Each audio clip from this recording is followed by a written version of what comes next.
నా నెత్తి మస్తు ఒత్తుగుండాలి, పొడుగు పెరగాలి నా జుట్టు అని అందరికి ఉంటుంది. కానీ అది కొందరికే మందంగా ఉంటుంది. ఇక కొందరు అన్నలకు నెత్తి ఇటో ఎకరం అయితే అటో ఎకరం పోతే, మళ్ళీ కొందరికైతే 2-3 ఎకరాలు పోతుంది. ఇక మా అక్కలు కొందరైతే పొట్టిగున్న జుట్టును సౌరాలు పెట్టి మరీ కవర్ చేస్తారు. అంటే నేను కూడా సౌరమే పెట్టుకున్నా అనుకోండి. అయితే ఇప్పుడు ముచ్చట ఏందంటే, అక్కది ఒరిజినల్ జుట్టే, సౌరం లేదు గివరం లేదు. చిన్నప్పటి సంది చిక్కగా పెరిగిన జుట్టుకే నూనె పెట్టి సాది ఇట్లా జడ అయితే జడ, ఇక కొప్ప అయితే కొప్పు ముడుస్తున్నది.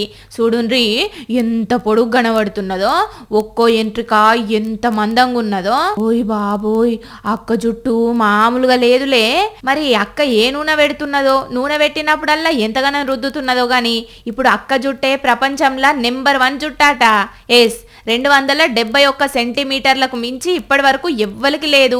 నీకే ఉన్నది కాబట్టి నీ పేరే గిన్నిస్ బుక్ లకు రాస్తున్నామని ప్రకటన చేసిండ్రట. ఉత్తరప్రదేశ్ రాష్ట్రంలో ఉంటది ఈ అక్క. ఈ అక్క పేరు రేణు ధారియాల్. మంచిగా ప్రోటీన్ ఫుడ్ తింటదట. తానం చేసినప్పుడల్లా షాంపూ పెడతదట. అందుకే ఇంతగానం పంజలకు పంజలే పెరిగిందట జుట్టు. ఇంకో ముచ్చట ఏందంటే, కొత్త షాంపుల జోలికి అసలే పోదట. మరి నెత్తికి నూనె పెట్టినాడు ఎన్ని డబ్బాలు నూనె పెడుతున్నదో, ఏం కంపెనీ ఆయిల్ వాడుతున్నదో గాని అక్క జుట్టేసుకొని పూలు పెట్టుకున్న నాడు మాత్రం 10 మూరల పూలు అయితేనే దండిగా కనబడతాయి పోన్రి అని అనుకుంటున్నారు ఈ ముచ్చటిన్న జనాలు.